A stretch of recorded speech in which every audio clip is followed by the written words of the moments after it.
This is Sparta! Everybody has a bad night. And I think that was a weak debate performance. I don't think anyone in the campaign is disagreeing with that point. But I've been urging, and I expect that this will be moving forward, for the president to reassure folks in the media, the general public, the many editorialists, and others who've expressed concern by doing unscripted, casual engagements with journalists, with small groups of voters, a town hall, so that you can see what I've seen with our president in the last few months and, of course, the last few years. And here we go. So, with all due respect, it is not honest to say that this is just one night. There have been moments like this that people have seen in front of the cameras and other moments with cameras not there. Just 2 weeks ago, let me just show this clip. There was another moment like this, not just a senior losing a train of thought, but something else going on. Here he is. It was an event about immigration. He tries to introduce DHS Secretary Mayorkas, and there's some sort of glitch. I don't know what it is. Let's roll that tape. Don't. Thanks to all the members of Congress and Homeland Security Secretary.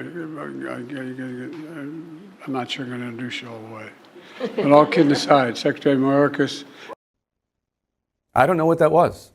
Deep fakes, these manipulated videos, and it is, again, done in bad faith. To take that little clip and say, aha, Senator Coons, be honest. You know that our president is somehow mentally infirm, and yet to not put up dozens and dozens of much more alarming examples of the former president.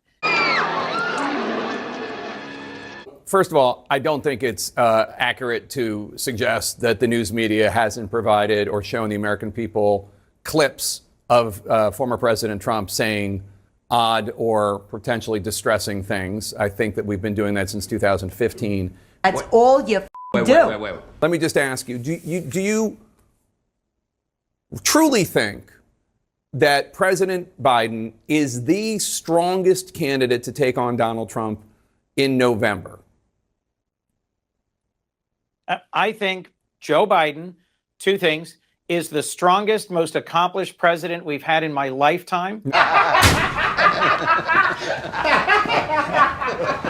Joe Biden has the strongest record. We have the all-time high in the stock market, all-time low in unemployment. We have crime going down. We have investments in manufacturing going up. We are headed in a strong direction. And he's got a great platform to run for re-election. He is not the only Democrat who can run for president. That's not what I'm saying. Yeah, but he has the strongest record to run on.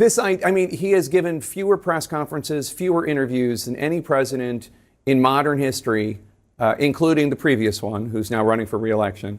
And, this could all be... And the previous one told more lies per sentence than any candidate has ever told on a debate stage. This is not the discussion that we're having. We could certainly, have that conversation. I certainly didn't particularly care for it when President Biden said no U.S. service members had been killed in the previous 4 years. But moving on from things that were said that were not true.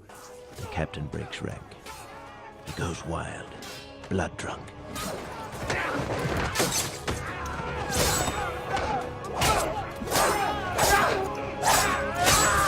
See, their morals, their code, it's a bad joke. Dropped at the first sign of trouble. They're only as good as the world allows them to be. I'll show you. When the chips are down, these civilized people, they'll eat each other.